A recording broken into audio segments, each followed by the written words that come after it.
ಎಲ್ಲ ತಗೊಂಡೋಗ್ಬಿಟ್ಟು ಎಲ್ಲೋ ಡಂಪ್ ಮಾಡ್ಕೊಂಡು ಅಲ್ಲಿಂದ ಟಿಪ್ಪರ್ ಅಲ್ಲಿ ತಗೊಂಡೋಗ್ತಾರೆ ಅಂತ ಮಾಹಿತಿ ಇದೆ. ಅದಕ್ಕೆಲ್ಲ ಹೊಣೆ ಯಾರಿದೆ? ಇವಾಗ ನಾವು ಮಣ್ಣನ್ನ ಉಳಿಸ್ಕೋಬೇಕು. ಇವಾಗ ಅದಕ್ಕೆ ಕಾಯೋರು ಯಾರಿದೆ? ಇದಕ್ಕೊಂದು ರೂಲ್ಸ್ ಇಲ್ವಾ? ಇವಾಗ 10 ಅಡಿ 12 ಅಡಿ ರೈತರ ಹೆಸಳ್ಕೊಂಡು 10 ಅಡಿ 20 ಅಡಿ ಹೊಡಿತಾ ಇದ್ದಾರೆ. ಅದೆಲ್ಲ ಕಂಟ್ರೋಲ್ ಆಗಬೇಕು. ನಾವು ರೈತರು, ಈ ಮಣ್ಣು ಬಂದು ರೈತರ ಮಣ್ಣಿದು, ರೈತರಿಗೋಸ್ಕರನೇ ಸಿಗಬೇಕು. ಅದಕ್ಕೋಸ್ಕರ ನಾವು ಈ ಹೋರಾಟ. ಇಲ್ಲಿ ಏನಾಗಿದೆ ಅಂತಂದರೆ, ಕೆಲವರು ವಿರೋಧ ಪಕ್ಷದ ನಾಯಕರುಗಳು ಅವರೆಲ್ಲ ಬಂದು ಏನು ಮಾಡ್ತಾ ಇದ್ದಾರೆ, MLA ಕುಮ್ಮ ಕೊಟ್ಬಿಟ್ಟು ಎಲ್ಲೋ ಸಾಗಿಸ್ತಾವ್ರೆ ಹಂಗೆ ಹಿಂಗೆ ಅಂತ ಹೇಳ್ಬಿಟ್ಟು ಹೇಳ್ತಾ ಇದ್ದಾರೆ. ಅದು ಆ ರೀತಿ ಯಾವುದೂ ಇಲ್ಲ, ನಮಗೆ ಗೊತ್ತಿರೋ ಪ್ರಕಾರ ಯಾವುದೂ ಇಲ್ಲ. ಅದು ಇವತ್ತಿನವರೆಗೂ ಯಾರು ರೈತರನ್ನ ಹೊಡಿಬೇಡಿ ಅಂತೇಳಿ ಒಬ್ರು ಹೇಳಿಲ್ಲ. ನಿಮ್ಮ ಹೆಸರು ಹೇಳ್ಬಿಟ್ಟು ಹೇಳಿ. ನಮ್ದು ಇತ್ತೇಳಿ ಈ ಪಂಚಾಯತಿನೇ ನಮ್ದು. ಇವತ್ತಿನವರೆಗೂ ಯಾರು ಹೊಡಿಬೇಡಿ ಅಂತೇಳಿ ನಮ್ಮ ರೈತನ ತಡೆ ಮಾಡಿಲ್ಲ. ಇವ್ರು ಯಾವುದೋ ದೇಶದವ್ರು ಬಂದು ನಮಗೆ ಅದು ಇದು ಅಂತ ಹೇಳ್ಬಿಟ್ಟು ಮಾರ್ಕೊಂಬಿಟ್ರೆ ಇಲ್ಲಿರೋರು ಏನಾಗಬೇಕು? ನಮ್ಮ ಮನೆ ಮಣ್ಣು ನಮ್ಮನೆ ನೀರು ಮಾಡ್ಕೊಂಡ್ರೆ ಇಲ್ಲಿರೋ ಜನ, ಇಲ್ಲಿರೋ ರೈತರು, ಇಲ್ಲಿರೋ ತೋಟಗಳು ಇನ್ನೊಂದು ಏನಾಗಬೇಕು? ಇವರೆಲ್ಲ ತಗೊಂಡು ದುಡ್ಡುಗೋಸ್ಕರ ಮಾರ್ಕೊಂಬಿಟ್ಟು ಇದು ಮಾಡಿಬಿಟ್ಟು ಈ ಕಾಂಗ್ರೆಸ್ನವ್ರು ಮಾಡ್ಕೊಂಡ್ರು ಅವ್ರು ಯಾವ ಹೊಣೆಗೂ ಬಂದಿಲ್ಲ. ಇವತ್ತಿನವರೆಗೂ ಅವ್ರು ರಂಗನಾಥ್ ಅವರು ಏನು ಮಾಡೋರು, ಕಾವೇರಿ ನೀರು ಬಿಡಿಸ್ತೀವಿ, ಏತಾವರಿ ನೀರು ಮಾಡ್ತೀವಿ, ಕೆರೆ ಕೊಟ್ಟು ತುಂಬ್ತೀವಿ ಅಂತ ಹೇಳಿ ಭಾಷಣ ಮಾಡವ್ರೆ. ಅಂಥವ್ರು ಕೆರೆ ಮಣ್ಣು ಮಾರ್ಕೊತಾರ. ಇವ್ರು ಯಾವುದೋ ಸೀಮಿಂದ ಬಂದು ನನ್ನ ಮಕ್ಕಳು ಕಂಡೋನೆಂಡ್ರ ರಕ್ತ ತಿನ್ನಕ್ಕೆ ಮಣ್ಣು ಮಾರಿ ನಮ್ಮ ರೈತರ ಬಾಯಿಲೆಲ್ಲ ಮಣ್ಣು ಹಾಕಕ್ಕೆ ಇದು ಮಾಡೋರು ಸ್ವಾಮಿ. ಆದ್ರೆ ಖಂಡಿತ ನಾವು ಯಾವತ್ತು ಈ ಜೀವ ಬಿಟ್ಟಿರ್ಬೇಕು, ಮಣ್ಣು ಬಿಡಲ್ಲ. ಬೇಕಾದ್ರೆ ಜೀವ ಬಿಡ್ತೀವಿ. ವಿರೋಧ ಪಕ್ಷದವ್ರು ಏನು ಹೇಳ್ತಾರೆ, ಕಾಂಗ್ರೆಸ್ ಸರ್ಕಾರ, ಕಾಂಗ್ರೆಸ್ ಇದು ಅವರು ಇದಿಲ್ದಲ್ಲ ಇದನ್ನ ಮಾಡಿಲ್ಲ ಅಂತಾರೆ. ಅದು ಅವರು ಯಾವುದೇ ಕಾರಣಕ್ಕೂ ಕಾಂಗ್ರೆಸ್ನವರು ಇದಕ್ಕೆ ಹೊಣೆ ಆಗಿಲ್ಲ.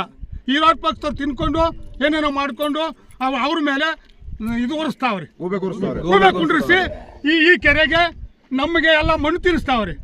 ಇವ್ರು ದುಡ್ಡು ಮಾಡ್ಕೊಳ್ಳೋದು, ನಮಗೆಲ್ಲ ಮಣ್ಣು ತಿನ್ನಿಸೋದು. ಅದಕ್ಕೆ MLA ಮೇಲೆ MP ಅವ್ರ ಮೇಲೆ ಇವರು ಗೂಬೆ ಕುಂಡ್ರಿಸಿ ಅವ್ರ ಮೇಲೆ ಕೆಟ್ಟ ಸೋರಿಸೋದು. ಯಾಕೆ ಈ ರೈತರುಗಳು ಅವ್ರ ತರದ ಆಗ್ದಲೇ ಇರಲಿ, ಇವ್ರದ್ದು ಸರ್ಕಾರ ಇರೋ ದೇಶದಿಂದ ಇವರೇ ಮಾಡ್ತಾ ಇರೋರು. ನಮ್ಮಲ್ಲಿ ಯಾರು ಇಲ್ಲ, ನಮ್ಮ ಸರ್ಕಾರ ಏನೂ ಇಲ್ಲ. ಸರ್ಕಾರ ಅವಧಿ ಆಗಿರೋ ದೇಶದಿಂದ ಅವ್ರು ಏನ್ ಬೇಕಾದ್ರು ಮಾಡಕ್ಕೆ ರೆಡಿ ಆಗವ್ರೆ ಅಂತ ಜನದ ಮೇಲೆ ಗೂಬೆ ಕುಂಡ್ರಿಸಿ ಅವ್ರ ಮೇಲೆ ಕೆಟ್ಟೋರಿಸ್ತಾವ್ರಿ. ಆದ್ರೆ ನಾವು ರೈತರು ಮಾತ್ರ ಏನೇ ಯಾವುದೇ ಕಾರಣ ಬಂದ್ರು ಜೀವ ಬಿಡಕ್ಕೆ ರೆಡಿ ಆಗವ್ರೆ ಹೊರತು ಕೆರೆ ಮಣ್ಣು ಕೊಡಕ್ಕಂತೂ ರೆಡಿ ಆಗಿಲ್ಲ. ಆಮೇಲೆ ಇವಾಗ ನಮ್ಮ ವಿರೋಧ ಪಕ್ಷದ ನಾಯಕರು ಶಿವಣ್ಣವರೆಲ್ಲ ಹೇಳ್ತಾ ಇದ್ದಾರೆ, ಇವಾಗ MLA ಮಣ್ಣು ಮಾರ್ಕೊಂತಾರೆ, ಇನ್ನೊಬ್ರು ಕಳಿಸ್ತಾರೆ, ಅದು ಇದು ಅಂತ ಹೇಳ್ಬಿಟ್ಟು ಇದ್ದಾರೆ. ಅವರು ಯಾವುದೇ ರೀತಿ ಇದಕ್ಕೆ ಸಪೋರ್ಟ್ ಇಲ್ಲ. ಶಿವಣ್ಣವ್ರಿಗೂ ಗೊತ್ತಿದೆ, ಅವ್ರಿಗೇನು ಗೊತ್ತಿದೆ, 3 ತಿಂಗಳಿಗೊಂದ್ಸಲ ಬರ್ತಾರೆ, ಗೊತ್ತಿರಲ್ಲ ಇಲ್ಲಿ ವಾಸ್ತವಾಂಶ. ಇರುವಾಗ ರೈತರಿಗೋಸ್ಕರ ಹೋರಾಟ ಮಾಡೋದು ನಮ್ಗೆ ಹೆಮ್ಮೆ ಇದೆ, ಆದ್ರೂ ಸಹಾಯ ಮಾಡ್ತಾರೆ, ಅದಕ್ಕೆಲ್ಲ ಹೆಮ್ಮೆ ಇದೆ. ಬಟ್ ಇಲ್ಲಿ ವಾಸ್ತವಾಂಶ ನೋಡ್ಬೇಕಲ್ವಾ? ಅವ್ರ ಹೆಸರು ಹೇಳ್ಕೊಂಡು ಇವಾಗ ಬೇರೆ ಕಡೆ ಡಂಪ್ ಮಾಡ್ತಾರೆ. ಅವರು ಬರೀ ಮಣ್ಣಿಗೋಸ್ಕರ ಹೇಳ್ತಾ ಇದ್ದಾರೆ. ಈ ಮಣ್ಣು ಯಾವ ರೀತಿ ತುಂಬಬೇಕು, ಎಲ್ಲಿಗೆ ಹೋಗ್ತಾ ಇದೆ, ಏನು ಅದೆಲ್ಲ ಏನು ಮಾತಾಡ್ತಾ ಇಲ್ಲ. ಬರೀ ಅದನ್ನೊಂದು ಹೇಳ್ಬಿಟ್ರೆ ಇವಾಗ ಮಣ್ಣು ಆಯ್ತು. ಇವಾಗ ನಾವೇನು ರೈತರಿಗೋಸ್ಕರ ಬಿಡ್ತೀವಿ, ರೈತರ ಹೆಸರು ಹೇಳ್ಕೊಂಡು ಫುಲ್ ಕೆರೆನೇ ಸರ್ವನಾಶ ಮಾಡ್ಬಿಟ್ರೆ ಏನ್ ಮಾಡ್ಬೋದು ನಾವು? ಕೆರೆ ಸಂರಕ್ಷಣೆ ಮಾಡೋದು ಯಾರು? ಪುನಶ್ಚೇತನ ಮಾಡೋದು ಯಾರು? ಇದೇ ಕೆರೆಗೆ MLA ಲೀಕ್ ಆಗ್ತಾ ಇದೆ ಅಂತ ಹೇಳಿದಾಗ 1.5 ಕೋಟಿ ಮಾಡಿ ಈ ಕೆರೆನ ಇದು ಮಾಡಿದ್ದಾರೆ, ಕೆರೆ ಎಲ್ಲ ಅಭಿವೃದ್ಧಿ ಮಾಡಿದ್ದಾರೆ.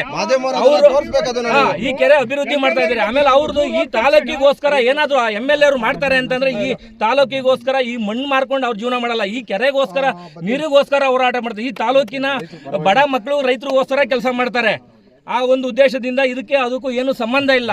ಇವ್ರು ಹೇಳ್ತಾ ಇದ್ದಾರೆ ಇದಕ್ಕೆ ನಾವು ಕಂಟ್ರೋಲ್ ಆಗಬೇಕು. ಆಮೇಲೆ ಇನ್ನೊಂದು, ಇವಾಗ ಫ್ಯಾಕ್ಟ್ರಿ ಕೊಡೋಕೆ ನಮಗೂ ವಿರೋಧ ಇದೆ. 100% ಈ ತಾಲೂಕು ಬಿಟ್ಟು ಎಲ್ಲೂ ಹೋಗ್ಬಾರ್ದು. ನಮ್ಗೆ ಇವಾಗ ಹಾಸನ, ಚನ್ನರಾಯಪಟ್ಟಣ, ಇಲ್ಲೆಲ್ಲ ಮಾಗಡಿ ಹೋಗೋದು, ಇನ್ನೊಂದು ಕಡೆ ಹೋಗೋದು, ಮದ್ದೂರ್ಗೆ ಹೋಗೋದು, ಇವೆಲ್ಲ ನಡೀತಾ ಇದೆ.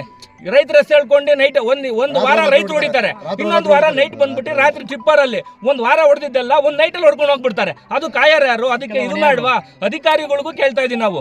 ಅಧಿಕಾರಿಗಳು ಇವಾಗ ಯಾರೋ ರೈತರಿಗೋಸ್ಕರ ಎದುರಾಕೊಳ್ಳೋದು ಬೇಡ ಅಂತ ಸುಮ್ಮನೆ ಕುಂತಿದ್ದಾರೆ. ರೈತರ ಹೆಸರು ಹೇಳ್ಕೊಂಡು ಹೋಗೋದಕ್ಕೆ ನಮ್ಮ ವಿರೋಧ. ರೈತರಿಗೋಸ್ಕರ ನಾವು ಯಾವುದೇ ತರ ವಿರೋಧ ಇಲ್ಲ. ಈ ಮಣ್ಣು ರೈತರಿಗೋಸ್ಕರ, ಈ ತಾಲೂಕು ಪಂಚಾಯತಿ ವ್ಯಾಪ್ತಿಗೋಸ್ಕರ ಬಿಟ್ಟು ಹೋಗ್ಬಾರ್ದು. ಇವತ್ತು ನೋಡಿ ಈ ರೋಡ್ ಎಲ್ಲ ಹಾಳಾಗೋಗಿದೆ, ರಸ್ತೆಗಳು ಡೈಲಿ. ಅದಕ್ಕೆ ಒಂದು ನಿಯಮ ಬೇಕು. ಹೊಡ್ಕೊಳ್ಳಿ ರೈತರು, ಯಾರು ರೈತರಿಗೋಸ್ಕರ ನಾವು ಪ್ರಾಣ ಬೇಕಾದ್ರೆ ಕೊಡ್ತೀವಿ.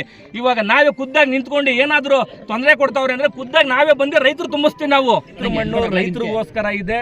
ಈ ಮಣ್ಣನ್ನ ನಾವೆಲ್ಲೂ ಹೊರಗಡೆ ಆಗ್ಲಿ ಬೇರೆ ತಾಲೂಕಿಗಾಗ್ಲಿ ಬಿಡೋದಿಕ್ಕೆ ನಾವು ಬಿಡೋದಿಲ್ಲ. ರೈತರುಗಳು ಆ ಒಂದು ಕಾರಣಕ್ಕೋಸ್ಕರ ಬಿಡೋದಿಲ್ಲ. ಅವಕಾಶ ಇದೆ, ಕಾನೂನು ಚೌಕಟ್ಟಿನಲ್ಲಿ ಯಾರು ಬೇಕಾದ್ರೂ ಮಣ್ಣು ಹೊಡ್ಕೊಳ್ಳಿ ಸರ್. ರೈತರುಗಳಿಗೆ ಅವಕಾಶ ಇದೆ. ಇದು ಬೇರೆ ನಮ್ಮ ಪಂಚಾಯತಿ ವ್ಯಾಪ್ತಿ ಬಿಟ್ಟು ಬೇರೆ ಮಣ್ಣು ಹೋಗ್ಬಾರ್ದು. ಎಲ್ಲ ನಾವಿಲ್ಲೆಲ್ಲ ಸೇರಿರೋ ಉದ್ದೇಶ ಏನಂದ್ರೆ, ನನ್ನ ಹೆಸರು ರಂಗಸ್ವಾಮಿ. ಈ ಕೆರೆಯಲ್ಲಿ ಇಷ್ಟು ಜನ ಸೇರಿರೋ ಉದ್ದೇಶ ಅಂದ್ರೆ ಇಲ್ಲಿ ಎಲ್ಲಾ ಪಕ್ಷದವರು ಇದ್ದಾರೆ. ನಮ್ದು ಒಂದೇ ಉದ್ದೇಶ, ಏನಂದ್ರೆ ಈ ಕೆರೆ ಪಂಚಾಯತಿ ಏನು ಸೇರಿದೆ ಕಿತ್ತಮಂಗಲ ಪಂಚಾಯತಿ, ಕಿತ್ತಮಂಗಲ ಪಂಚಾಯತಿ ವ್ಯಾಪ್ತಿ ಜನ ಮಾತ್ರ ಮಣ್ಣು ನೋಡ್ಕೋಬೇಕು ಅಂತ ಒಂದು ಉದ್ದೇಶ. ಇದರಲ್ಲಿ MLA ಅವರು ರೈತರಿಗೆ ಕೊಡಬಾರ್ದು, ಇನ್ನೊಬ್ಬರಿಗೆ ಬೇರೆಯವ್ರಿಗೆ ಅವಕಾಶ ಮಾಡಿಕೊಟ್ಟು ಮಾರಬೇಕು ಅಂತ ಇಲ್ಲ. ನಾವು MLA ಹತ್ರ ಮಾತಾಡಿದ್ದೀವಿ, ಎಲ್ಲ ಸದಸ್ಯರು ಹೋಗಿ MLA ಹತ್ರ ಕುಂತ್ಕೊಂಡು ಮಾತಾಡಿದ್ದೀವಿ. MLA ಅವ್ರದ್ದು ಅಂದರೆ ಈ ಕಿತ್ತಮಂಗಲ ಪಂಚಾಯತಿ ಏನು ಜನ ಇದ್ದಾರೆ ಅವ್ರ ಅಭಿಪ್ರಾಯ ಏನಿದೆ ಅವ್ರ ಥರ ಅವ್ರಿಗೆ ಮಣ್ಣು ಫಸ್ಟು ಯಾವುದೇ ಫ್ಯಾಕ್ಟ್ರಿಗೆ ಆಗಲಿ ಎಲ್ಲಿಗೆ ಆಗಲಿ ಹೊರಗಡೆ ಕೊಡೋಕ್ಕೆ ಇದಿಲ್ಲ. ಇಲ್ಲಿ ಕೆಲವು ಜನ ವಿರೋಧ ಪಕ್ಷದವ್ರು ಏನು ಹೇಳ್ತಾರೆ, MLA ಅವರು ಹಿಂಬಾಲಕನ್ನು ಬಿಟ್ಕೊಂಡು ಮಣ್ಣು ಮಾರ್ಕೊಂಡು ಜೀವನ ಮಾಡ್ತಿದ್ದಾರೆ. MLA ಅವ್ರಿಗೆ ಮಣ್ಣು ಮಾರ್ಕೊಂಡು ಜೀವನ ಮಾಡೋಂಥ ಉದ್ದೇಶ ಇಲ್ಲ.